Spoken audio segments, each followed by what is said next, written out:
अंजुमन में आपका स्वागत है। नमस्कार, मैं हूं कौशलेंद्र झा। टीवी पर गला फाड़ रहे हैं, ये हैं जनाब खरीफ खान। टीवी पर ऐसे चिल्लाते हैं जैसे किसी फूहड़ सीरियल के एक्टर हों। जनाब कहते हैं कि हमने जीत दर्ज कर ली है, दुश्मन का टैंक उड़ा दिया, बाकी सिपाही डर के मारे खुद ही भाग गए। जनाब कहते हैं।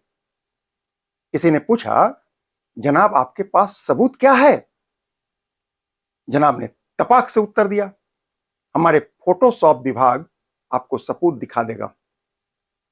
दूसरी ओर जनाब को पटकनी देने का थोथी दलील पेश करने वाले ग्लोबल प्रोपगेंडी बाबा अचानक एक्टिव हो गए।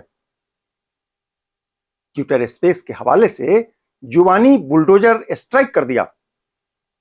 बाबा बोले, हम नीतिगत युद्ध लड़ते हैं, बातचीत पर भरोसा करते हैं, हम किसी को छेड़ते नहीं, कोई छेड़ दे तो हम छोड़ते भी नहीं।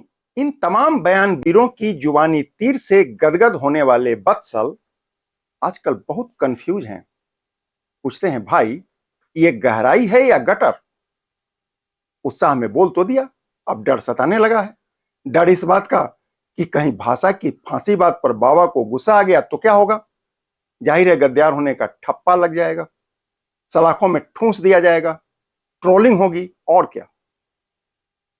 इस बीच एक खबर ऐसी आई कि लोग तंग रह गए। खबर तोमर तरंग की थी। अब तोमर तरंग पर यकीन नहीं करने का कोई कारण नहीं बनता है।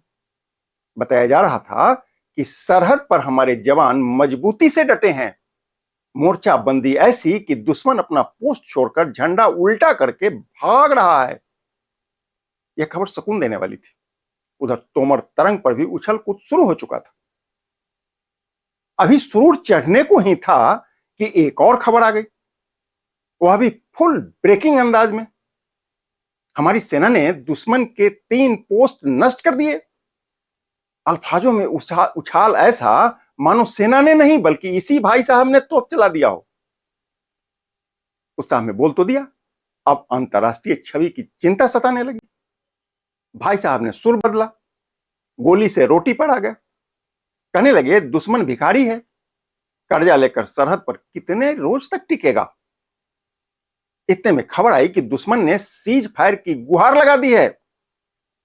भाई साहब फिर चिल्लाए, देखो दुश्मन डर गया, लड़ने से पहले ही मर गया।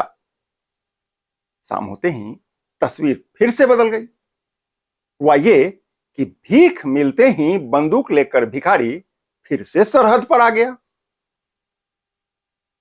हमने भी ताल से ताल मिलाई। भिखारी अग्निबाण चलाता रहा, हमने जुबानी तीर छोड़ दिए। कहा कि इससे ज्यादा हुआ तो बर्दाश्त नहीं करेंगे। थोड़ी देर बाद भिखारी के कुनबे से सुकून देने वाली एक और खबर आ गई। कहा कि धोखे से अग्निबाण चल गई है। चलिए देर से ही सही, तुमको समझ में तो आ गई। सुकून की सांस ले ही रहे थे कि भिखारी ने एक आतंकी भेज दिया। आतंकी ने हमला भी कर दिया। हम सोचने लगे कि अभी तो मुंह तोड़ जवाब दिया था। भाई ये कैसा मुंह है, 5 दिन से तोड़ रहे हैं, अब ज्यादा चिंता क्यों करना। इसके लिए तो अपने पास ग्लोबल बाबा हैं ही। मेरे पास तो बस एक ही सवाल है, भाई मेरे समझ में यह नहीं आया कि हम जीते कि वो जीता। खैर यह कहानी एक काल्पनिक कहानी है, इसको किसी संदर्भ से जोड़कर कृपया न देखें। नमस्कार।